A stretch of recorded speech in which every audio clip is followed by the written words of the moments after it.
चलो strategic intent. तो पहले स्ट्रैटेजिक इंटेंट होती क्या है? What is intent? इरादा, इंटेंशन। इंटेंशन क्या है? किस चीज की? किसको लेके हम इंटेंशन ढूंढ रहे हैं? अपने बिजनेस से रिलेटेड। मतलब मैं अपने बिजनेस से क्या चाहती हूँ, मेरी इंटेंशन क्या है मेरे बिजनेस से रिलेटेड, ठीक है। तो इसमें लिखो पहले, it is the highest level purpose of the organisation. Side पे लिख लो, it is the highest level purpose of the organisation. Highest level purpose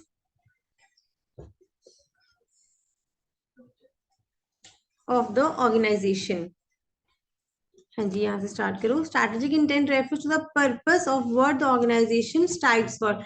ये हमें बताएगी ऑर्गेनाइजेशन किसके लिए काम कर रही है। strategic intent refers to purposes of what the organization strives for. Senior managers must define what they want to do and why they want to do. हाँ जी, ये Why हमें they want to बताएंगे do. सीनियर मैनेजर्स अपनी statements में लिखेंगे कि हम करना क्या चाहते हैं अपने बिजनेस में, हम कौन सा बिजनेस खोलना चाहते हैं, कैसे इसको सक्सेसफुल बनाना चाहते हैं, ठीक है। Why they want to do represents strategic intent of the firm. Clarity is in strategic intent is extremely important for the future success and growth of the enterprise, irrespective of its nature and size. हाँ जी, अब ये भी ध्यान में रखना है कि हमने irrespective of its nature and size, चाहे ऑर्गेनाइजेशन बहुत बड़ी है या ऑर्गेनाइजेशन छोटी है, चाहे इसका टर्नओवर 2000 करोड़ है चाहे 100 करोड़ है, पर सबकी एक स्ट्रैटेजिक इंटेंट बनानी बहुत जरूरी है। हाँ जी। Strategic intent can be understood as a philosophical base of strategic management.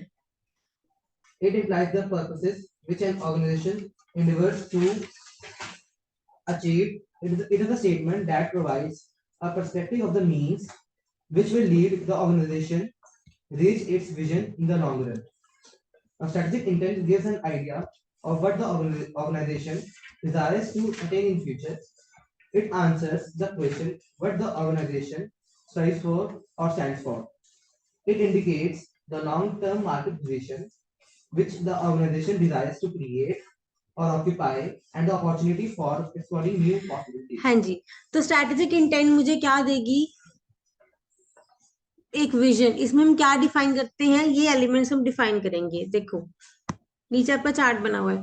तो स्ट्रैटेजिक इंटेंट में हम 5 एलिमेंट्स डिफाइन करके चलेंगे। पहले अपना विजन ऑर्गेनाइजेशन का, फिर मिशन, उसके बाद बिजनेस डेफिनेशन, बिजनेस मॉडल, और उसके बाद हमारे गोल्स एंड ऑब्जेक्टिव्स, जिससे मुझे पता चल जाएगा कि मेरी ऑर्गेनाइजेशन फ्यूचर में क्या अटेन करना चाहती है, कि मेरे ऑर्गेनाइजेशन के ऑब्जेक्टिव्स क्या है, मोटिव्स क्या हैं, ठीक है। चलो नेक्स्ट।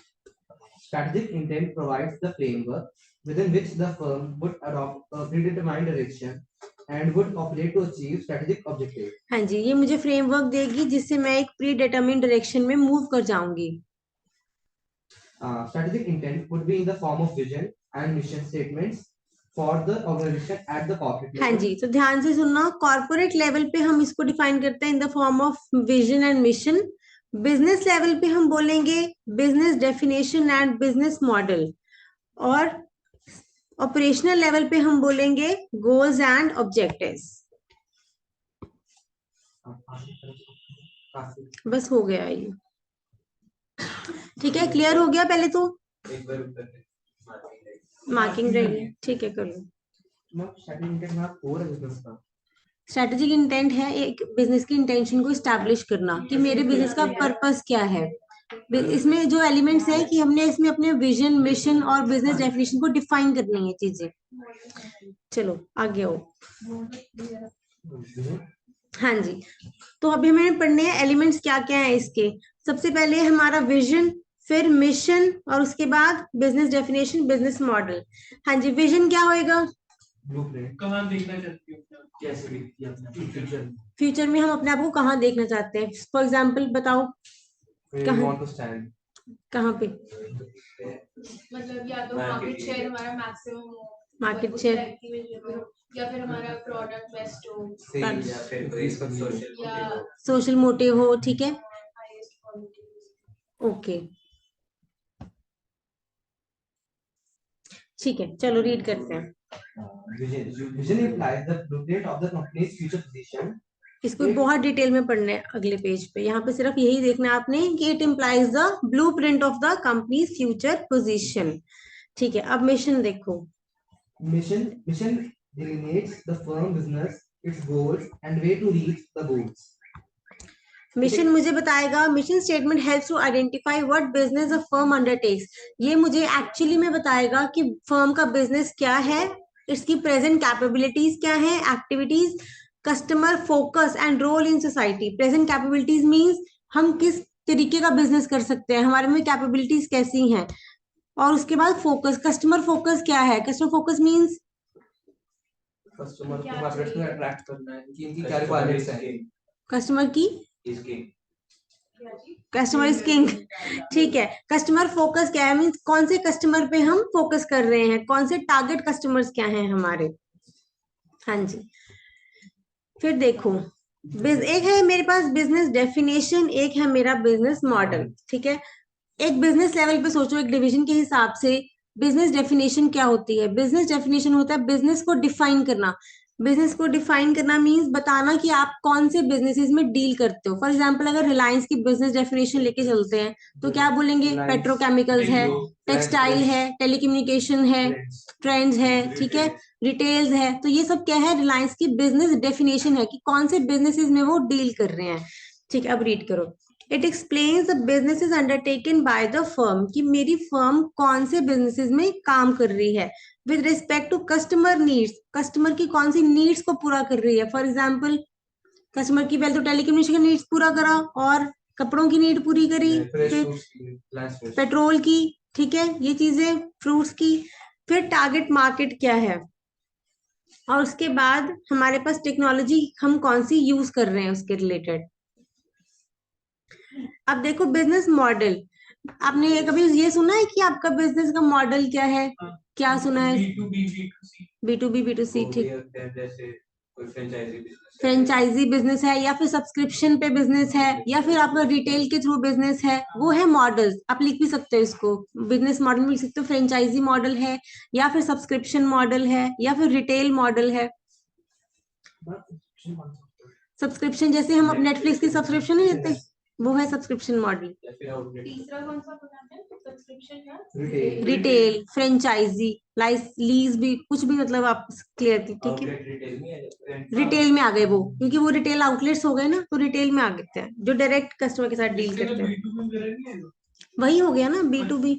हमने उसको और डिफाइन कर दिया, B2B है पर कैसे है, रिटेल के थ्रू है, सब्सक्रिप्शन के थ्रू है।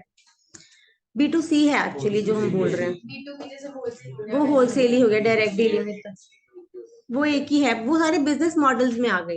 अब देखो ये बताता है क्या, it is a strategy for the effective operations of the business, कि हम हमारा ऊपर हमने क्या डिफाइन करा कि बिजनेसेस कौन कौन से हैं। यहाँ पे हम क्या बताएंगे, इफेक्टिव ऑपरेशन, उस बिजनेस को कैसे हम कंडक्ट कर रहे हैं। एसरटेनिंग सोर्स ऑफ इनकम, हम बोलते हैं ना कि आपका सोर्स ऑफ इनकम, इनकम कहाँ से निकलेगी। हम बताते हैं हमने सब्सक्रिप्शन मॉडल करा हुआ है, तो जितनी सब्सक्रिप्शन आती है वो हमारी क्या है, इनकम्स है। अगर फ्रेंचाइजी हो तो फ्रेंचाइजी की फीस हम बोलते हैं कि हमारी इनकम होती है। तो ये चीजें, फिर डिजायर्ड कस्टमर बेस बताएंगे हमारा, and financial details of the company. Financial detail of company जैसे शार्क टैंक का वो देखा है आपने, उसमें पूछते हैं ना आपका बिजनेस मॉडल क्या है, तो ये चीजें बताते हैं ना वो अपनी। ठीक है, कितने हमने रेवेन्यू करा 3 महीने में, या 1 साल में कितना रेवेन्यू करा, वो चीजें हैं इसमें। कैसे हम कस्टमर के साथ पहुंच सकते हैं। क्लियर हो गए चारों?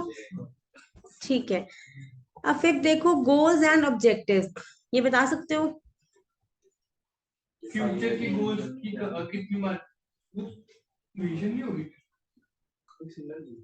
बहुत सिमिलर है ये, बहुत, तभी हमने बताया कॉर्पोरेट लेवल पे हम विजन एंड मिशन बोलते हैं, बिजनेस लेवल पे हम ये बोलते हैं गोल्स एंड ऑब्जेक्ट। हाँ, और फैंसी नहीं, हम बोलते हैं जो टॉप लेवल पे कॉर्पोरेट लेवल है वो अपना विजन बनाते हैं कि हमने एक्चुअल में कंपनी को कहाँ लेके जाना।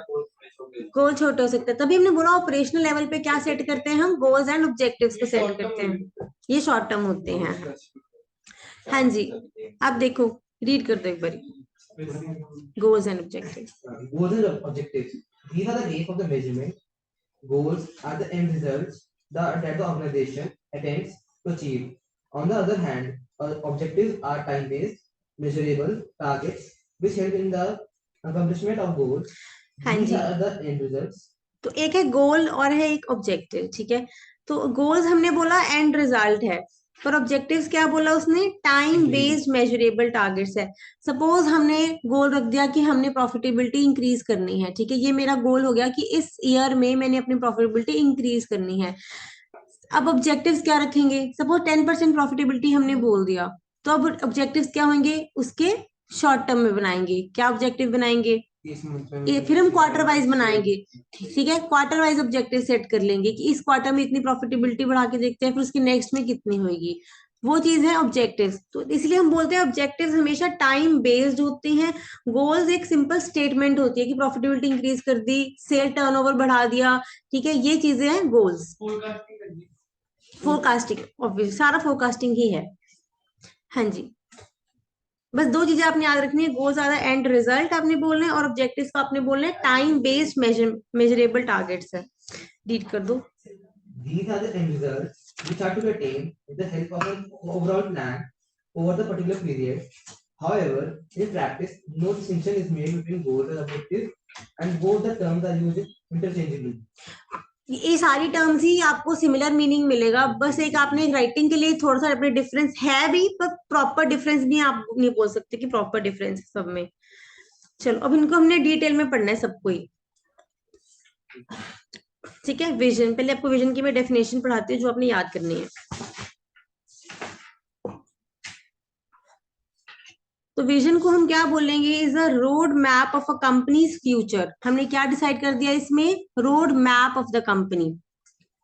अब बताना क्या क्या है हमने अपनी विजन स्टेटमेंट में, स्पेसिफिक्स अबाउट द टेक्नोलॉजी, हम कौन सी टेक्नोलॉजी में डील करेंगे और कौन सा मेरा कस्टमर फोकस है, ठीक है। उसके बाद जियोग्राफिक, जियोग्राफिक मींस कौन से रीजन में हम डील करना चाहते हैं, और प्रोडक्ट मार्केट, प्रोडक्ट मतलब मार्केट मतलब कौन से प्रोडक्ट में हम डील करेंगे। और उसके बाद ये नंबर 1 पॉइंट इसको बना लो, अब टेक्नोलॉजी एंड कस्टमर को। सेकंड बना लो geographic and product market. Third अब बनाओ the capabilities it plans to develop. And fourth one is the kind of company that the management is trying to create. For example, ICI का vision क्या होएगा, India की। Read करो, नीचे example दी हुई आपको आईसीआई की, अच्छे से पढ़ के अच्छे से इसको रिलेट करो। हाँ जी, नीचे रीड करो एग्जांपल ऑफ विजन आईसीआई। सबसे पहले क्या लिखा हुआ है, becomes leading accounting body, regulator end developer of trusted and independent professionals. तो अगर हम बोलें टेक्नोलॉजी कौन सी यूज कर ली इन्होंने, अकाउंटिंग। किसको यूज कर रहे हैं ये, अकाउंटिंग को।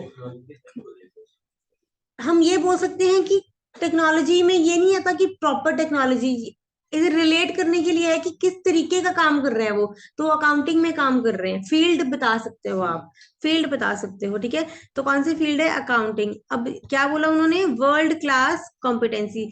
ज्योग्राफिक आ गया, ज्योग्राफिक डिफाइन करोगे, इंडिया में नहीं प्लान कर रहे वो, इन द वर्ल्ड वो एज अ होल प्लान कर रहे हैं। और उसके बाद प्रोडक्ट मार्केट्स देखो, अब यहाँ पे हम बोलेंगे सर्विसेज, क्या क्या सर्विसेज हैं, अकाउंटिंग, इंश्योरेंस, टैक्सेशन, जो आपके सब्जेक्ट्स होंगे सारे, जो भी सब्जेक्ट्स हैं, ठीक है। अब इसको विजन को डेफिनेशन को दोबारा रीड करते हैं।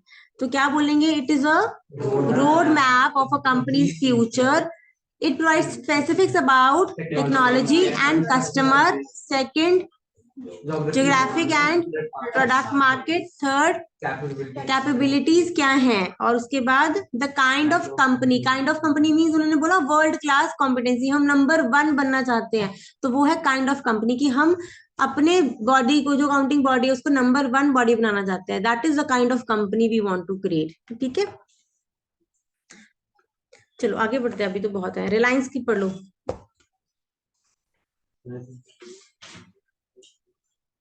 अब इन्होंने भी बोल दिया ग्लोबल लीडर बनना चाहते हैं ये, ठीक है। काइंड ऑफ कंपनी में आ गया कि आप कहाँ पे लेके जाना चाहते हो, तो बोला उन्होंने ग्लोबल लीडर बनना चाहते हैं। अमेजोन की देखो, अमेजोन में क्या बोला उसने, अर्थ मोस्ट कस्टमर सेंट्रिक कंपनी, सारे कस्टमर हम ही सर्व करेंगे। कस्टमर फोकस क्या है, ठीक है। फिर नेस्ले की देख लो, will lead to competitive.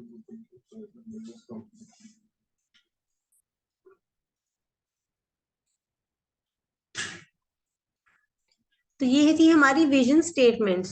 इसमें आप एक याद कर लेना, ठीक है। अगर आपने एज एग्जांपल लिखनी होगी अपनी आईसीआई की लिख देना, खुश हो जाएंगे वो। ठीक है। मक्खन लगा दे। हाँ, थोड़ा मक्खन मक्खन लगा दो। हाँ,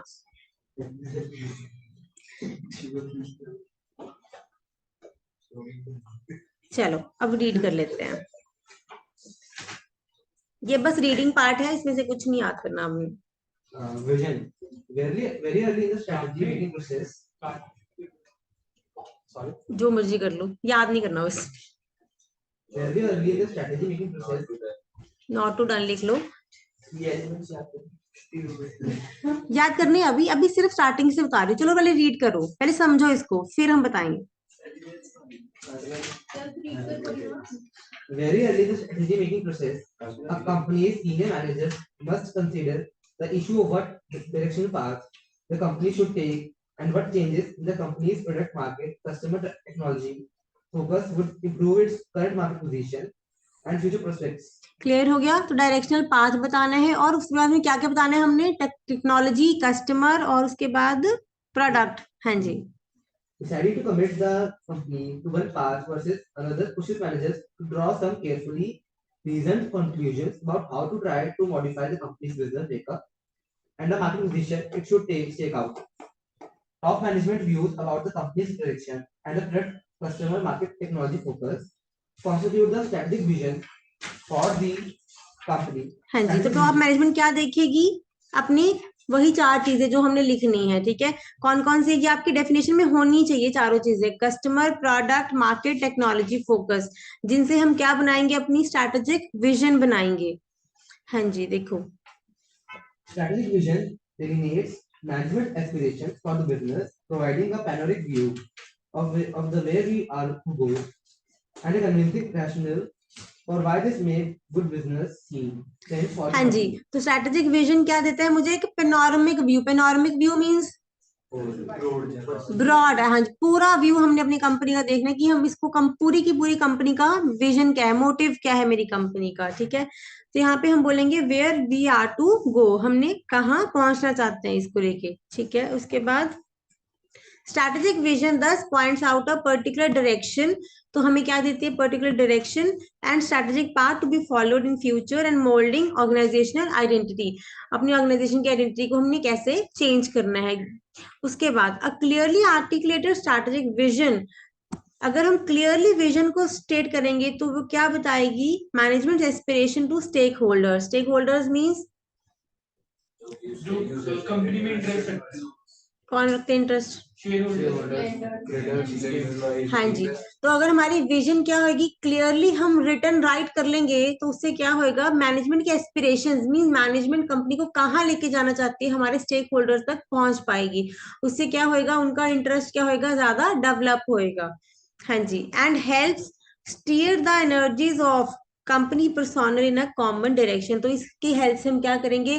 कंपनी का जो एम्प्लॉयज है, कंपनी में जो भी रिलेटेड है, वो सब क्या करेंगे? अपनी एनर्जीज उसको अकॉर्डिंग डाइवर्ट कर देंगे। ठीक है, अब नीचे आ जाओ। ये डेफिनेशन क्लियर है आपकी? अब देखो, आपने 3 एलिमेंट्स लिखना है इसमें। सबसे पहले इसमें आप लिखोगे who we are and where we are now. हाँ जी, हाँ जी। उसके बाद using the mission statement as a basis, mission और विजन को हमने कनेक्ट करके रखना है। मिशन स्टेटमेंट का यूज करके हमने बताना है लॉन्ग टर्म कोर्स में वेयर वी आर गोइंग, हम कहाँ पे जाना चाहते हैं। सपोज आज हमारा इंडिया लेवल पे ऑपरेशंस अच्छे हैं, पर हम कहाँ जाना चाहते हैं? हम वर्ल्ड क्लास में जाना चाहते हैं, तो एट अ वर्ल्ड लेवल हम अपने आप को अच्छा बनाना चाहते हैं। और लास्ट पॉइंट इज कम्युनिकेशन। जो आपने विजन बना लिया है, आपने बोल दिया हमने सीए बनना है, ठीक है, तो अब विजन आपको कम्युनिकेट भी करना पड़ेगा। किसको बताओगे? मम्मी पापा को बताओगे? आईसीआई को? आईसीआई तो पता लग ही जाएगा जो रजिस्ट्रेशन कराओगे।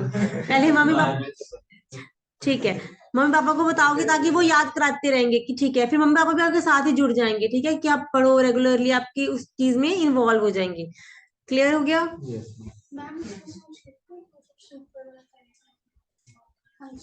ये वाला जो मार्क कर रहा है ना, अ क्लियरली आर्टिकुलेटर, ये क्या करेगा, मैनेजमेंट एस्पिरेशन टू स्टेक, ये वाला मार्क कर लो आप लाइंस।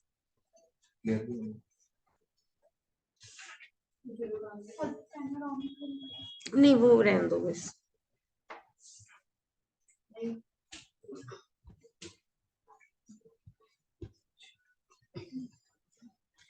हाँ जी, अब देखो essentials of a strategic vision. अगर आप विजन बना भी रहे हो, ठीक है, जो आपने सपोज आईसीआई ने जो विजन बनाया है, तो वो होना कैसे चाहिए, आपने विजन बना लिया पर वो होना कैसे चाहिए, आप कैसे सबकी एनर्जीज को इकट्ठा करोगे, कैसे सबको इंटरेस्ट क्रिएट कराओगे, बेनिफिट्स किसके बताओगे, क्या बोला आपने, सुना नहीं मुझे। सीए फेस्ट करेगा सीए फेस्ट करा के, अच्छा। और पहले तो एक विजन क्रिएट करने के लिए क्या, एक क्रिएटिव थिंकिंग चाहिए, ठीक है। अगर हमने ऐसे थोड़ी कि हमने सोचा कि वर्ल्ड क्लास पे हम compete करेंगे, ठीक है, प्रैक्टिकल होना चाहिए, एक एंटरप्रेन्योरल आप में स्किल्स होनी चाहिए, तभी आप अपने बिजनेस को एक वर्ल्ड क्लास पे लेके जाओगे, या फिर आप लोकल लेवल पे रह जाओगे, ठीक है। तो उसमें आपके लिए क्या होनी चाहिए, आपके पास स्किल्स होनी चाहिए, जज्बा होना चाहिए, लगा लो, ठीक है। तो हम क्या बोलेंगे, think creatively about for the future. यहाँ पे हमने सबसे पहले क्या करना है, क्रिएटिवली सोचना है। सेकेंडली, इसके लिए मुझे कौन चाहिए, इंटेलिजेंट एंटरप्रेन्योरशिप चाहिए, जैसे आईसीआई है हमारा बहुत ज्यादा इंटेलिजेंट, ठीक है, वो चीज है। और उसके बाद विजन ऐसा हो जो क्या करे, एंथुजियाज्म क्रिएट कर दे among the members of the organisation. ऐसा विजन, हमें लगता है कि हम वर्ल्ड क्लास में जानने जाएंगे, तो दैट इज हमारे लिए क्या होगा, एंथुजियाज्म क्रिएट करता है। और उसके बाद हमें क्या दे, ये डायरेक्शन दे। जो विजन स्टेटमेंट्स है मुझे क्या प्रोवाइड करेंगी, डायरेक्शंस प्रोवाइड करेंगी। ये हमारे पास कीवर्ड्स हैं, इसको आप जैसे मर्जी लिख सकते हो, पर कीवर्ड्स लिखने जरूरी हैं।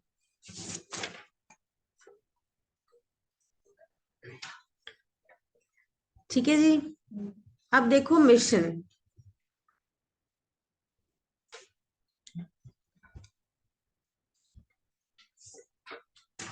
यहाँ से पहले मिशन की डेफिनेशन पढ़ते हैं। A complete mission statement is typically focused on its present business scope, who we are and what we do. Mission statements broadly describe an organization's present capability, customer focus, activities and business makeup. देखो vision में हमने बोल दिया हम करना क्या चाहते हैं, ठीक है, आपने बोल दिया हमने सीए करनी है, जाके बोल दिया आज मम्मी पापा को, पर अब करोगे क्या, अब पढ़ाई पहले क्या करोगे, स्टेप क्या होगा, फर्स्ट स्टेप पहले रजिस्ट्रेशन कराओगे, फिर कोचिंग्स में जाओगे, फीस भरोगे, प्लान बनाओगे, पढ़ोगे पहले, कि पढ़ने का सब प्लान है ना। ठीक है, पहले प्लान बनाओगे फिर पढ़ाई करोगे, ठीक है। तो मिशन क्या है कि अब आपने एक्चुअली में अब कर क्या रहे हो, वो है मिशन स्टेटमेंट, कि हम एक्चुअली में क्या काम कर रहे हैं। विजन तो हमने बोल दिया, चाहे हवा हवा में बोल दो, चलो 2 साल बाद 5 साल बाद हम ये कर देंगे, पर अब एक्चुअल में करना क्या है वो कौन बताएगा, मिशन स्टेटमेंट्स। देखो एग्जाम्पल रीड करते हैं इसकी, चलो आईसीआई की ही रीड कर लो चाहे एक बारी। ICI will leverage technology and infrastructure and partner with its stakeholders too to impart world-class education, training and professional development opportunities to create global professionals. अब आईसीआई क्या कह रहे हैं, हमने वर्ल्ड क्लास एजुकेशन इम्पार्ट करनी है, ठीक है, और क्या बोला उसने, एक ऐसा रेगुलेटरी मैकेनिज्म लगाना है, या फिर हमने एथिकल स्टैंडर्ड्स क्या रखने हैं, बहुत ज्यादा रखने हैं, प्रोफेशनल एथिक्स सुना आपने, ठीक है। फिर उसके बाद मल्टीनेशनल सर्विसेज प्रोवाइड करनी है, और ये वाली सर्विसेज जो है हम प्रोवाइड कर रहे हैं, और इनका विजन क्या था, इन सारी सर्विसेज में वर्ल्ड क्लास लेके जाना। पर ये कर क्या रहे हैं, ये वाली सर्विसेज अभी प्रोवाइड कर रहे हैं, तो ये है हमारी मिशन स्टेटमेंट। रिलायंस की देखो, रिलायंस ने हाँ क्या बोला, स्टेक होल्डर्स के लिए वैल्यू क्रिएट करी, मतलब उनके लिए जैसे हम बताएं कि शेयर की वैल्यू इंक्रीज कर दी, कंपनी की वैल्यू डिविडेंड्स इंक्रीज कर दी, और इनोवेशन कर रहे हैं, और उसके बाद गवर्नेंस प्रैक्टिसेस अच्छी कर रहे हैं अपनी, गवर्नेंस मींस काम करने की प्रैक्टिसेस जो है उनकी। फिर रूरल प्रॉस्पेरिटी फॉस्टर कर रहे हैं, हाउ, और इंफ्रास्ट्रक्चर वहां पे डेवलप करके, पहले तो जियो से ही इन्होंने बहुत ज्यादा प्रोस्पेरिटी ला दी, सबसे बड़ी बात तो सबके पास फोन्स हो गए, ठीक है। अब ये इनके क्या है, मिशन स्टेटमेंट्स की हमने क्या क्या काम करे। अब विजन क्या था ऐसे रिलायंस का, वो Global अकाउंटिंग वाला था। रिलायंस का अकाउंटिंग ग्लोबल लीडर इन देखो इन हाँ, जो जिन डोमेन्स में ये है उनमें क्या बनना चाहते हैं, ये वर्ल्ड लीडर बनना चाहते हैं। चलो अब आ जाओ डेफिनेशन पे दोबारा। तो अब यहाँ पे हम क्या बोलेंगे, who we are and what we do. अब हम बताएंगे हम काम क्या करेंगे। अभी हम स्टूडेंट हैं और अभी हम पढ़ाई करेंगे, ठीक है वो चीज। तो mission statements broadly describe N organisations present capability, हमारी प्रेजेंट कैपेबिलिटी क्या है, मेरा कस्टमर फोकस क्या है, मेरी एक्टिविटीज क्या है, एंड बिजनेस मेकअप क्या है, बिजनेसेस कौन से हम कर रहे हैं, बिजनेस मेकिंग में कौन से बिजनेस में हम डील कर रहे हैं। क्लियर। चलो आ जाओ अब ऊपर, रीड करो। Mission. A mission is an answer to the basic question, what business are we in and what we do.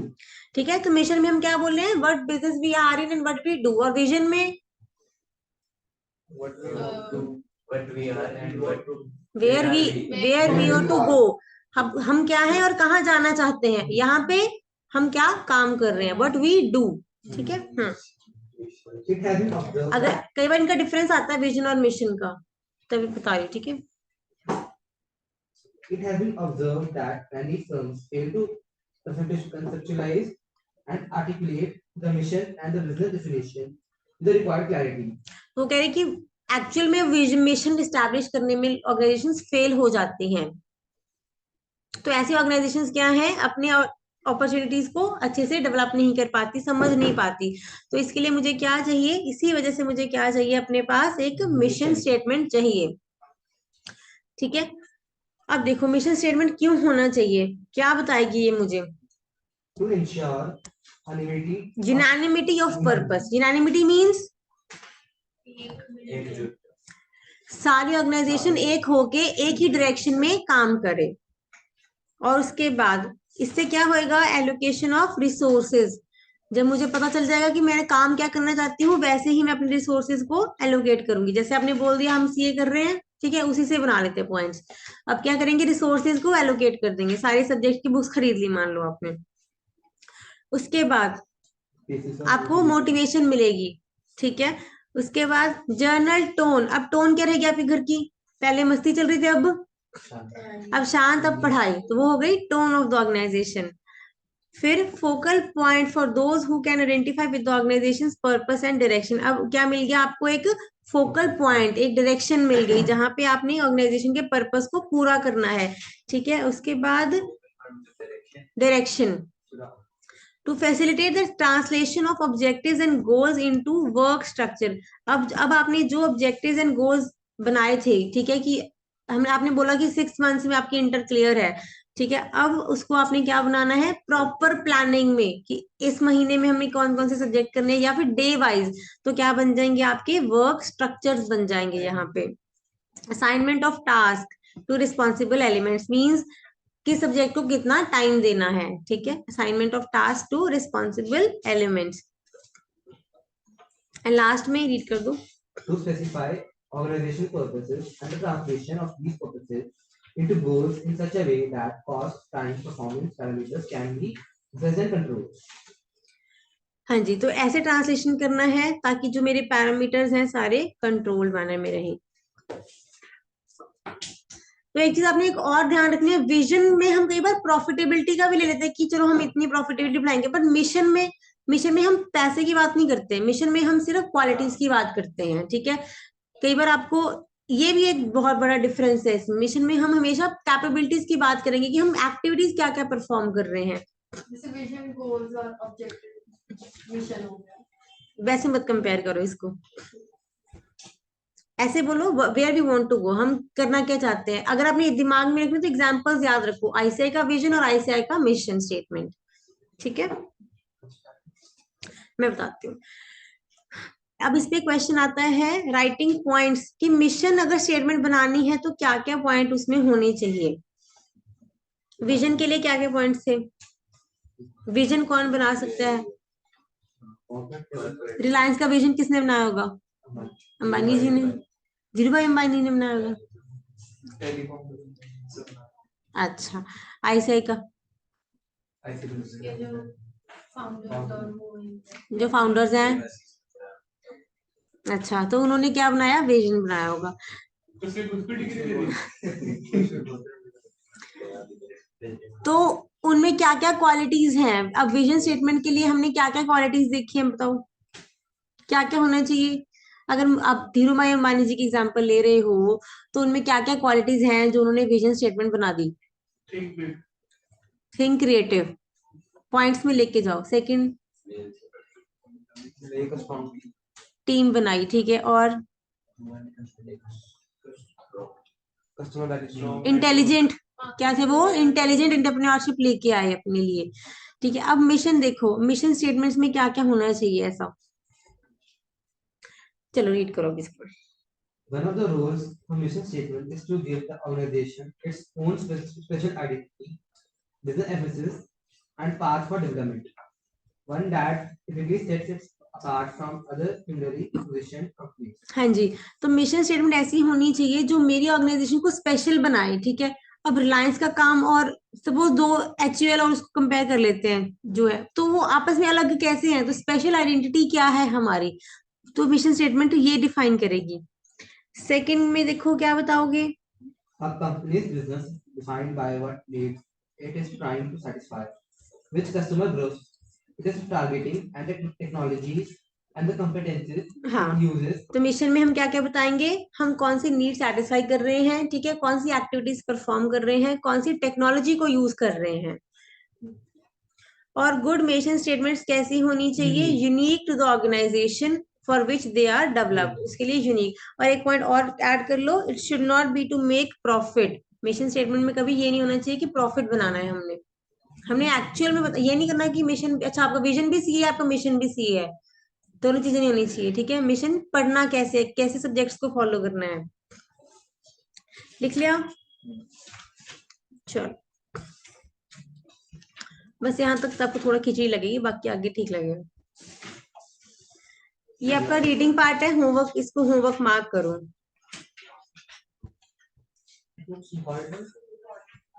Read करके आना, फिर बताऊंगी। जैसे ये वाला है चार्ट, इसको अच्छे से पढ़ना, एग्जाम में पूछते हैं। बस वो वाला चार्ट ही पढ़ लेना चाहिए, ठीक है। चलो, अब हमारा लास्ट एलिमेंट आता है स्ट्रेटेजिक इंटेंट का, गोल्स एंड ऑब्जेक्टिव्स। नहीं वो नहीं है, वो वहीं तक था बस, मेरे मिशन और पर्पस के ठीक है। वो रहने दो, वो नहीं करना, नहीं वो नहीं करना। Understanding mission. अब यहाँ पे आओ आप गोल्स एंड ऑब्जेक्टिव्स पे। Goals and objectives. Business organization translates the vision and mission into goals and objectives. As such, the terms objectives are synonymous with goals. However, some authors make an attempt to distinguish the two. Goals are open-ended attributes that denote the future states or outcomes. Objectives are closed-ended attributes which are precise and expressed in specific terms. हाँ जी, तो दो चीजें होगी हमारे difference के लिए, goals क्या हो गए, ओपन एंडेड, और ऑब्जेक्टिव्स क्या हो गए, क्लोज एंडेड। गोल्स में आप एग्जांपल नोट करो, to increase profitability,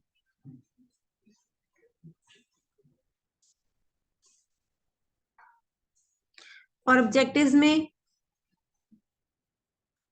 to increase 2% profit in the next quarter.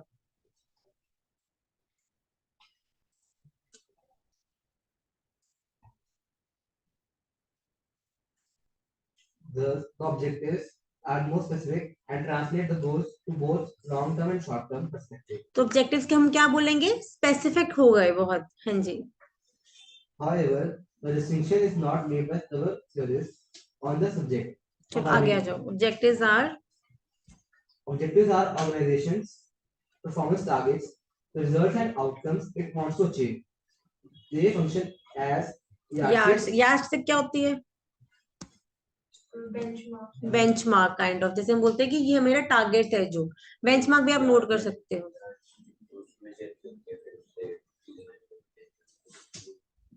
नहीं मैंने लिटरली नहीं पूछा था, मैंने ऐसे पूछा था कि यार्डस्टिक से हम करते क्या है। for tracking an organization performance and progress. All organizations have objectives.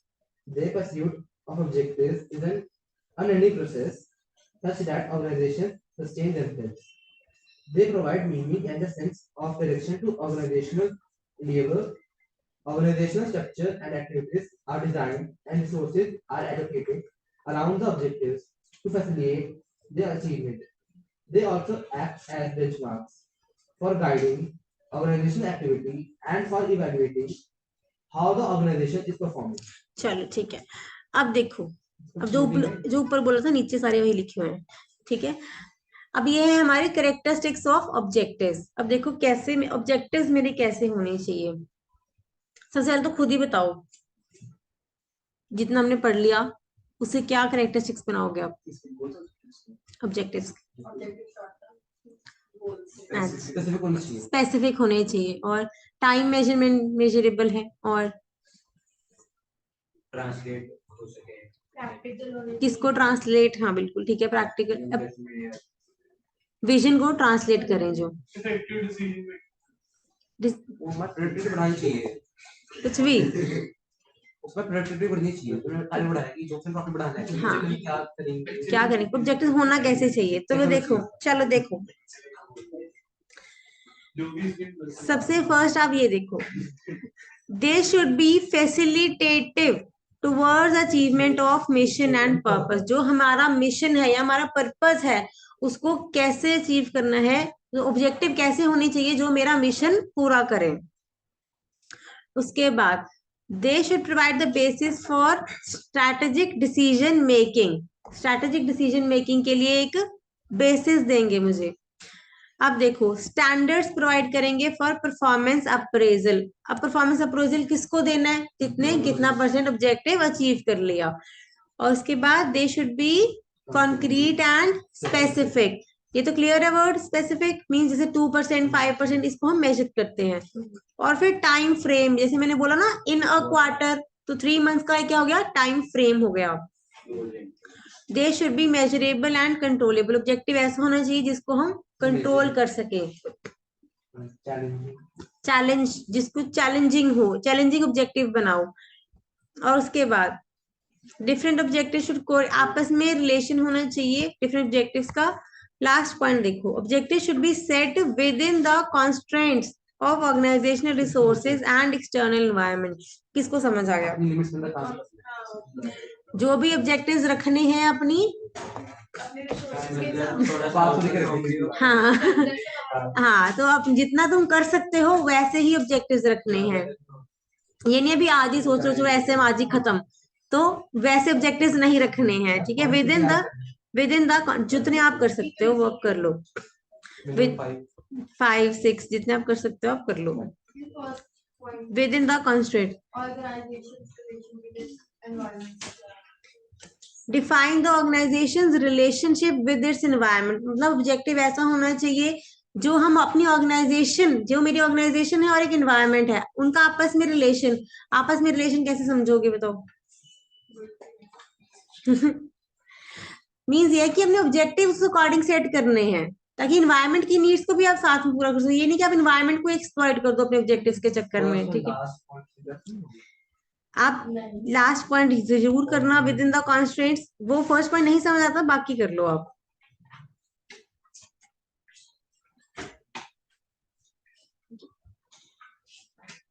अब और अच्छे समझ आएगा। देखो, a need for both short term and long term objective. तो ऑब्जेक्टिव्स हमारे पास 2 टाइप्स के हैं, short term and long term. चलो रीड कर लो। As a rule, a company's set of financial and strategic objectives ought to include both short-term and long-term performance targets.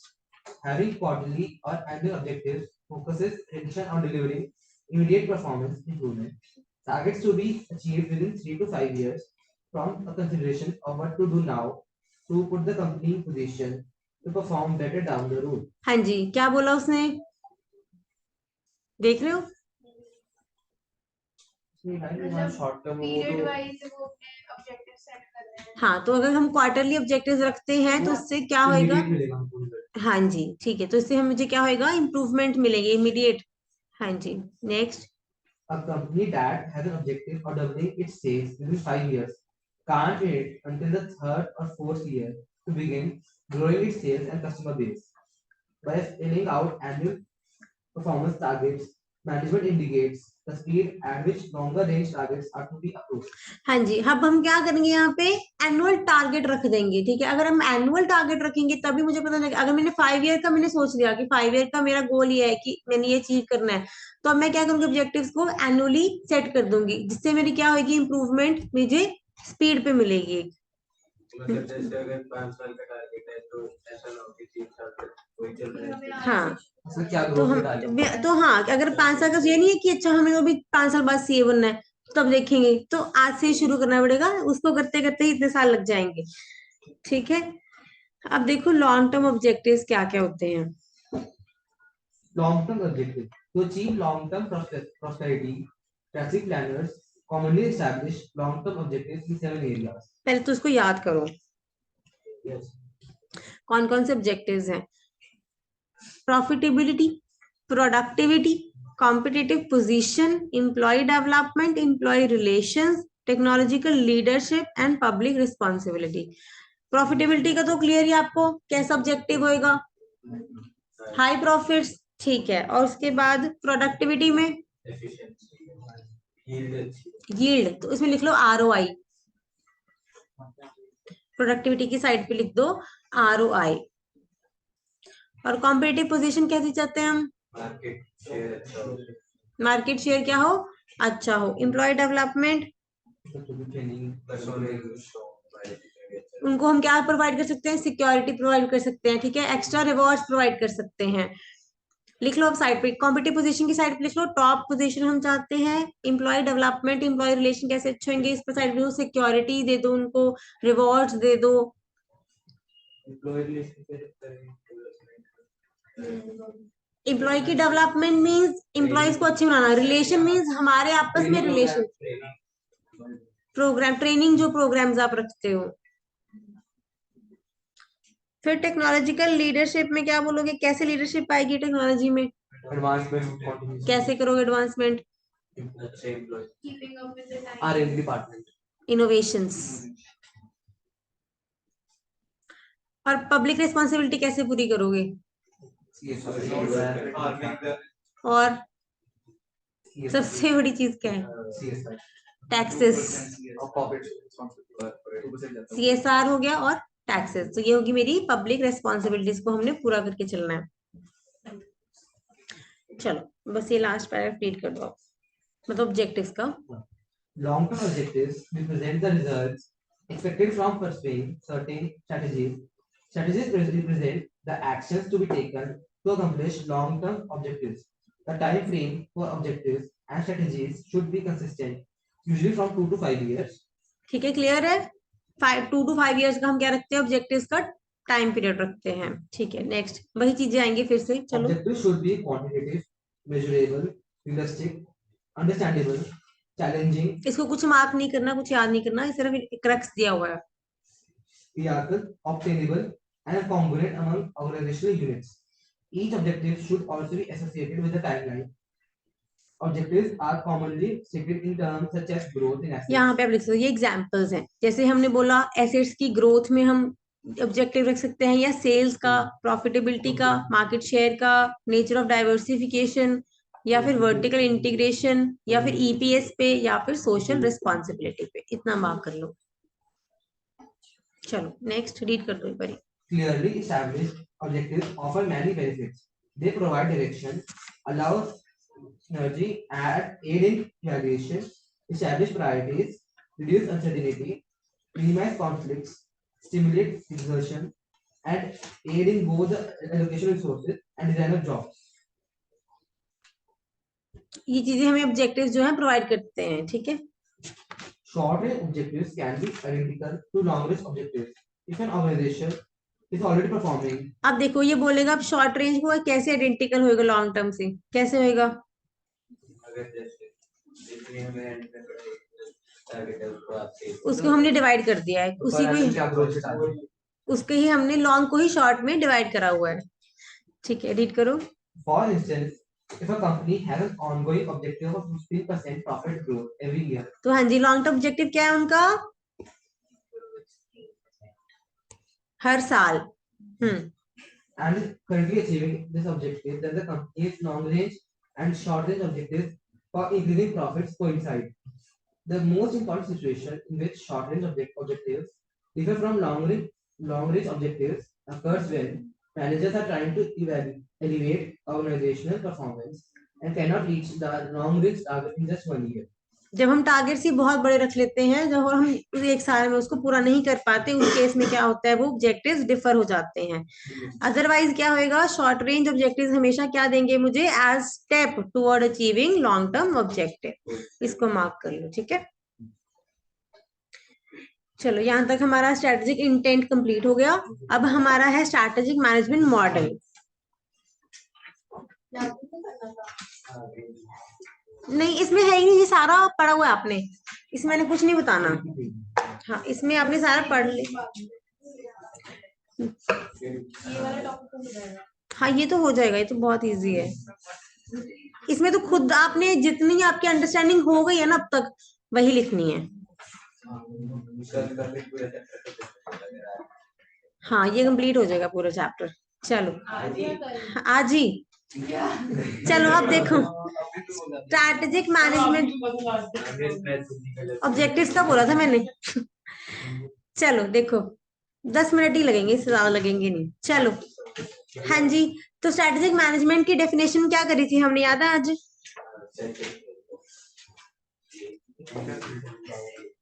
Definition strategic management की first क्या था? Develop a vision, formulate a strategy, developing मैंने definition पूछी है, मैंने intent नहीं पूछा। हाँ जी, देखो अब यहाँ पे तो सबसे पहले क्या होएगी, इसको 3 पार्ट्स में हमने डिवाइड कर लेना है। सबसे पहले फॉर्मुलेशन मींस प्लानिंग करेंगे, प्लानिंग एंड एनालिसिस। उसके बाद उसको इम्प्लीमेंट करेंगे। हाँ जी, फर्स्ट चैप्टर में ही था। और उसके बाद है इवैल्यूएशन, वही देख रही थी मैं कितना आपको याद है। ठीक है, तो 3 पार्ट्स जो हमारा मॉडल है वो 3 पार्ट्स में, हाँ जी 3 पार्ट्स में डिवाइड है। First is formulation, second is implementation and third is evaluation. तो देखो फॉर्मुलेशन में क्या क्या आएगा, पहले तो विजन एंड मिशन बनाया हमने, और साथ में क्या करना है, एनवायरनमेंट का एनालिसिस करना है, एनवायरनमेंट एंड ऑर्गेनाइजेशनल। ये हमने सेकंड चैप्टर में पढ़ा था, जिसमें हमने देखा था एक तो इंटरनल एनालिसिस है और एक एक्सटर्नल एनालिसिस है। और सेकंड पार्ट में क्या है मेरा, इम्प्लीमेंटिंग द स्ट्रैटेजीज। और लास्ट क्या है मेरा, इवैल्यूएशन एंड कंट्रोल। जो स्ट्रैटेजी इंप्लीमेंट हो गई है उसके ऊपर हम क्या लगाएंगे, कंट्रोल फीचर। कंट्रोल क्या देखेंगे कि जैसे मुझे रिजल्ट्स चाहिए थे वैसे ही रिजल्ट्स प्रोड्यूस हो गए हैं। अगर मैंने प्रॉफिटेबिलिटी का टारगेट रखा था कि हर साल 15% होनी चाहिए, तो क्या वो अचीव हो रही है, तो हमने उस पर क्या लगाना है, कंट्रोल मेजर्स। कौन से वाले?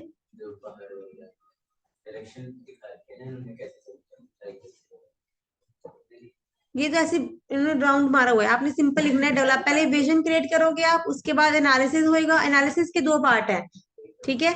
उसके बाद फिर इंप्लीमेंट होएगी, फिर इवैल्यूएशन होएगी, और ऊपर से फिर दोबारा ये है ना कि अगर कुछ चेंज करना पड़ा तो दोबारा से उसमें रीडेफिनेशन होएगी। दोनों साइड है ना, अभी समझाते, दोनों साइड का रीजन भी समझाती हूँ मैं, आ जाओ। जो हमने पढ़ा नहीं था cyclic manner, that is why ये दोनों में है। चलो स्टेजेस से देखो क्या हो गया। पहले इसको रीड करो, फिर आपको एंड में पूरा क्लियर हो जाएगा।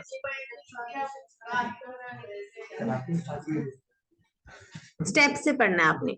हाँ जी, तो फर्स्ट स्टेप क्या है मेरा, विजन क्रिएट करना, second is analysis, third is formulation, implementation and evaluation. देखो स्ट्रैटेजिक विजन में हमने कुछ नहीं पढ़ना, जो अब तक पढ़ा है वही लिख देना आपने, ठीक है। कि हमने इसमें क्या करना है, विजन क्रिएट करना है, मिशन और ऑब्जेक्टिव। रिपीट लिख दो, सही वही चीजें लिखी हुई है इसमें। इसमें कुछ मार्क कराने वाले तो मैं मार्क करा देती हूँ। जैसे अब ये लिख सकते हो, डायरेक्शन है, ये चीजें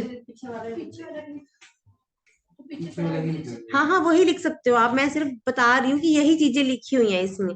ये देखो मैनेजर्स वही कि मिशन आपका कैसा होना चाहिए, उसके बाद गोल्स एंड ऑब्जेक्टिव्स को डिफाइन कर दिया इन्होंने, वही चीजें लिख, बड़ा लिखना पड़ेगा उसको। तीनों चीजें डिफाइन कर दोगे, वैसे आता नहीं है, तीनों चीजें लिख दोगे, बता रही हूँ तीनों चीजें लिख दोगे अगर आ भी गया, ठीक है, कोई गारंटी नहीं है। डिफाइन करना है या पूरा एक्सप्लेन करना है? थोड़ा एक्सप्लेन भी तो करोगी ना, दो दो लाइन एक्सप्लेन कर दोगी, मिशन कैसा होना चाहिए, ऑब्जेक्टिव्स कैसे होने चाहिए और विजन कैसी होनी चाहिए। मैक्सिमम इसके आंसर्स लेंदी जाते हैं या थोड़ी इतने लेंथी नहीं जाते होते हैं, बस ये है कि आपने लिखना जो है वो आपका अप्रोप्रिएट होना चाहिए, ठीक है, कीवर्ड्स आप में होने चाहिए उसमें। चलो अब देखो यहाँ पे आप लिख लो, ये क्या है, मेरा स्ट्रैटेजिक एनालिसिस का पार्ट है जो हमने सेकंड चैप्टर में रीड करा था। ये सेम रिपीट है, इन्वायरमेंटल स्कैनिंग और ऑर्गेनाइजेशन स्कैनिंग। देखो अब इसमें पहले आप फर्स्ट में क्या लिख दोगे, एक्सटर्नल में क्या देखा था हमने, opportunities and threats. External environment में होता क्या है पहले वो लिख दोगे, इन्वायरमेंट कैसा होता है, इकोनॉमिक सोशल टेक्नोलॉजिकल जो भी इसमें है, तो इसमें हम करते क्या है, थ्रेट्स एंड अपॉर्चुनिटीज को डिटरमिन करते हैं, मार्क कर लो साथ साथ में। और सेकंड है मेरा organization and analysis. Organization analysis में क्या देखेंगे हम, अपनी कैपेबिलिटीज को, अपने रिसोर्सेज को, स्ट्रेंथ्स एंड वीकनेसेस को। तो दिस वुड रिवील, क्या रिवील करेगा ये, मेरी स्ट्रेंथ्स और वीकनेसेस को, और क्या देगा मुझे, स्वॉट एनालिसिस। क्लियर है या पढ़ने की जरूरत है मुझे बता दूं, ठीक है, जहां भी लगेगा पढ़ लेंगे वहां पे। हाँ जी, स्टेज 3 आ गया फॉर्मुलेटिंग। अब यहाँ पे देखो, यहाँ पे थोड़ा सा पढ़ना पड़ेगा। The first step in strategic formulation is developing strategic alternatives in the light of organization strengths and weaknesses and opportunity and threats in the environment. The second step is the deep analysis of various strategic ठीक है, first step था हमारे पास, क्या देखा था first step में, हमारे पास strategic choices क्या है। अब हमने देखा एनालिसिस करा कि इन्वायरमेंट मुझे क्या अपॉर्चुनिटीज दे रहा है। अब हम देखेंगे choosing the most appropriate alternative. अब हमने देखना है हमने ऑल्टरनेटिव क्या चूज करना है। पहले देखो ऑप्शंस क्या क्या, अपने पास 4 ऑप्शंस हैं। पहला ऑप्शन क्या है, should the company continue in the same business carrying on the same value of activities. क्या वही बिजनेस में रहना चाहिए, अगर सपोज किसका काम कर रहे हैं, एप्पल मैन्युफैक्चरिंग का अगर हम काम कर रहे हैं तो क्या वही बिजनेस हमें करते रहना चाहिए, या फिर सेम वॉल्यूम ऑफ एक्टिविटी जितना काम कर रहे हैं उतना ही, या फिर कुछ बढ़ाने का सोचें, ठीक है। सेकंड पॉइंट और क्या सोच सकते हैं, एक्सपेंशन का।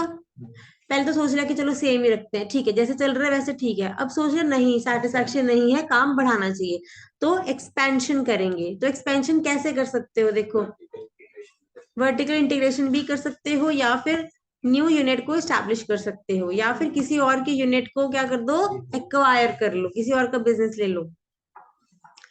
थर्ड इज यहाँ पे बोलोगे डाइवर्सिफाई। डाइवर्सिफाई मीन्स बिजनेस को और एक्सपेंड करना, फैलाना, ठीक है। अब डाइवर्सिफिकेशन रिलेटेड में भी होती है, अनरिलेटेड में भी होती है।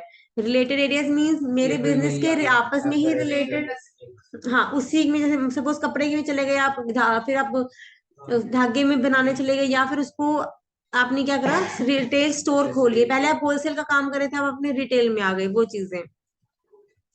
या फिर लास्ट ऑप्शन क्या हो सकता है, बहुत हो गया, छोड़ दो इसको, ठीक है, नया बिजनेस देखेंगे, ठीक है। हाँ जी, should it get out of the existing business fully और पार्शियली। यहाँ पे आप बोलोगे कि रिट्रेंचमेंट करनी चाहिए हमें।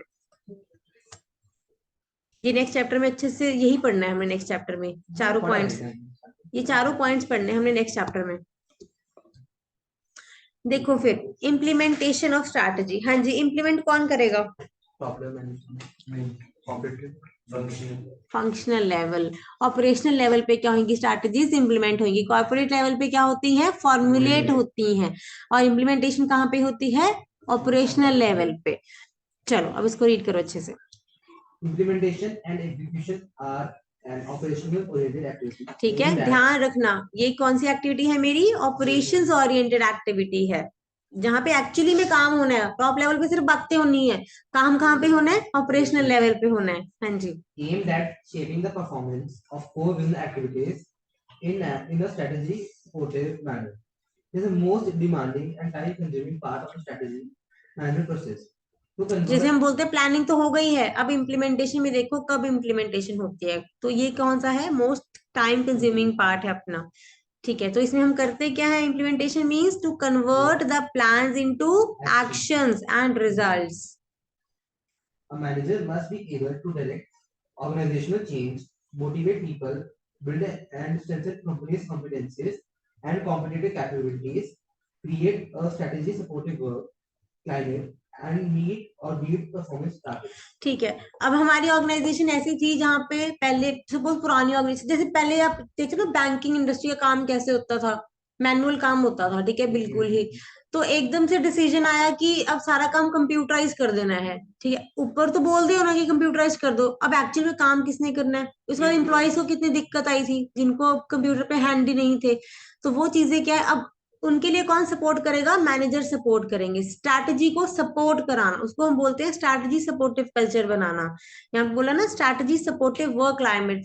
अब यहाँ पे उन्होंने क्या प्रोवाइड करा था, ट्रेनिंग्स प्रोवाइड करी थी अपने एम्प्लॉयज को, मोटिवेशन प्रोवाइड करी थी, क्या कोई बात नहीं, धीरे धीरे आप सीख जाओगे, ठीक है, वो चीजें हैं। क्लियर हो गया ये, चलो अब देखो, अब इसमें होता क्या क्या है, स्ट्रैटेजी एग्जीक्यूशन प्रोसेस में आता क्या क्या है, इसमें थोड़ा थोड़ा सा देख लो अब। ठीक है, एक है डेवलपिंग बजट्स बनाने अपने लेवल पे, फिर स्टाफिंग करनी, उसके बाद इंश्योरिंग, फिर इसका देखो ये best known practices, best known practices जितना भी अच्छा हम काम कर सकते हैं वो करना। फिर ये installing information and operating system, अगर मेरा कंप्यूटर सिस्टम अगर मैं बोल रही हूँ तो वहां पे हम क्या करेंगे, अपने कंप्यूटर सिस्टम को इस्टेब्लिश कर देंगे, पीपल को मोटिवेट करना, और फिर वर्क क्लाइमेट को अच्छा करना, ताकि सक्सेसफुली स्ट्रैटेजी क्या हो जाए। चाहे आप एग्जांपल नोट भी कर लो, फिर आपको याद रहेगा ये, जैसे आप बैंक्स का काम था मैनुअल टू कंप्यूटराइज हो गया, तो उस अकॉर्डिंग वो क्या थी, इम्प्लीमेंटेशन में क्या क्या एक्टिविटीज हमें करनी पड़ेंगी, और क्या लगेगी यहाँ पे, इंटरनल लीडरशिप लगेगी।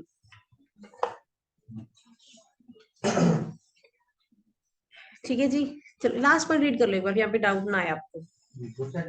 Exerting the internal leadership. Exerting the internal leadership needed to drive implementation forward and keep improving strategic execution when the organization encounters stumbling blocks or weaknesses. जहाँ पे लगे ऑर्गेनाइजेशन को कि हमने बोल तो दिया पर नहीं, पॉसिबल नहीं हो रहा, अब तो मतलब एम्प्लॉयज ऐसे हैं वो काम नहीं कर पा रहे, ठीक है, तो वहां पे मैनेजमेंट ने क्या करना है कि मैनेजमेंट ने ध्यान देना कि अब कैसे आगे काम को करा जाए, ठीक है, कैसे हम स्ट्रैटेजी को अब यहाँ पे इम्प्लीमेंट कराएंगे। ठीक है जी, तो they need to see how it will be rectified quickly, कैसे इसको ठीक करा जाए। अब ये देखो, good strategy execution involves creating strong fit between strategy and organizational capability. हाँ जी, गुड स्ट्रैटेजी एग्जीक्यूशन किसको बोलेंगे, ये इसके बाद आपका लास्ट चैप्टर में ये पॉइंट लिंक होएगा, ठीक है। गुड स्ट्रैटेजी एग्जीक्यूशन किसको बोलेंगे, अगर हम स्ट्रॉन्ग फिट बना देंगे किसके बीच में, स्ट्रैटेजी एंड ऑर्गेनाइजेशन कैपेबिलिटी, एक लिखी हुई स्ट्रैटेजी और लोगों की कैपेबिलिटीज में, फिर एक strategy and the reward structure, और फिर strategy and the internal operating system, जैसे हमारा काम हो रहा है उसको हमने स्ट्रैटेजी के हिसाब से चेंज करना है, ठीक है। फिर वही वर्क क्लाइमेट को भी हमने चेंज करना है, स्ट्रैटेजी को लिंक करना है, स्ट्रैटेजी को अपनी इंटरनल रिसोर्स के साथ लिंक करना है हमने, ठीक है, फिट करना, हाँ जी।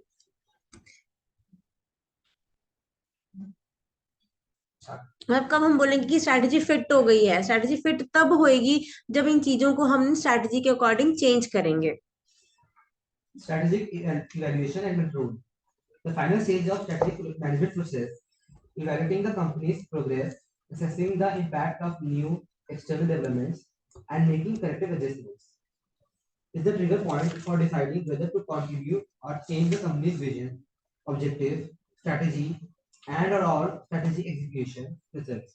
So long as the company's direction and strategy seems well matched to industry and competitive conditions and performance targets are being met. जैसे हमारी जो स्ट्रैटेजी है वो लगता है कि मैच है, ठीक है, ठीक चल रही है, तब तो हम बोलेंगे चलो ठीक है चल रहा है काम, ठीक है, हम बोलेंगे may decide to stay in the course. But अगर फाइन ट्यूनिंग नहीं है, simple fine tuning the strategic plan and continuing with the organizing efforts to improve execution are sufficient, वहां पे हम बोलेंगे sufficient है। बट अगर कोई डिसरप्टिव कंडीशन आती है, ठीक है, अगर तो फाइन ट्यूनिंग चल रही है फिर तो ठीक है, सफिशिएंट है।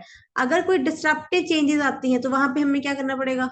चेंज करना, मॉडिफिकेशन करनी पड़ेगी, ठीक है। चलो रीड कर दो इसको।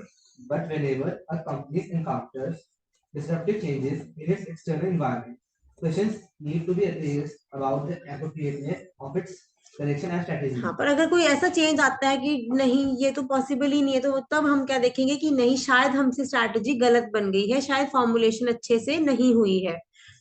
If a अगर हमने सोचा था कि कंपनी को 10% ग्रोथ लेके जाएंगे, पर हो गया ऐसा कि जितनी थी वो भी खत्म हो गई, ठीक है, लॉसेस में आ गई कंपनी, उस केसेस में हम क्या बोलेंगे? स्ट्रैटेजी हमारी फॉलो नहीं हुई, वहां पे हमें स्ट्रैटेजी को ठीक करना पड़ेगा।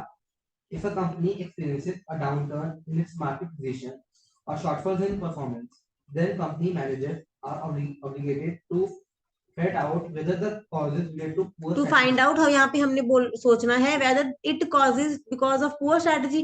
क्या जो ये डाउनफॉल आया है तो क्या वो पुअर स्ट्रैटेजी की वजह से आया है या फिर पुअर एग्जीक्यूशन की वजह से आया है? दोनों चीजें हो सकती हैं, ठीक है। तो यहाँ पे मुझे क्या लेना पड़ेगा? अपना करेक्टिव एक्शन लेना पड़ेगा। A company's direction, objectives, and strategy have to be revisited anytime external or internal conditions warrant. It is to be expected that a company will modify its strategic vision, direction, objectives, and strategy over time. हाँ जी, तो हमने चाहते हैं कि जैसे जैसे time change होता है वैसे कंपनी को अपना विजन भी चेंज करते रहना चाहिए डायरेक्शन और ऑब्जेक्टिव्स के साथ। चलो यहाँ पे हमारा खत्म होता है चैप्टर। रहने दो।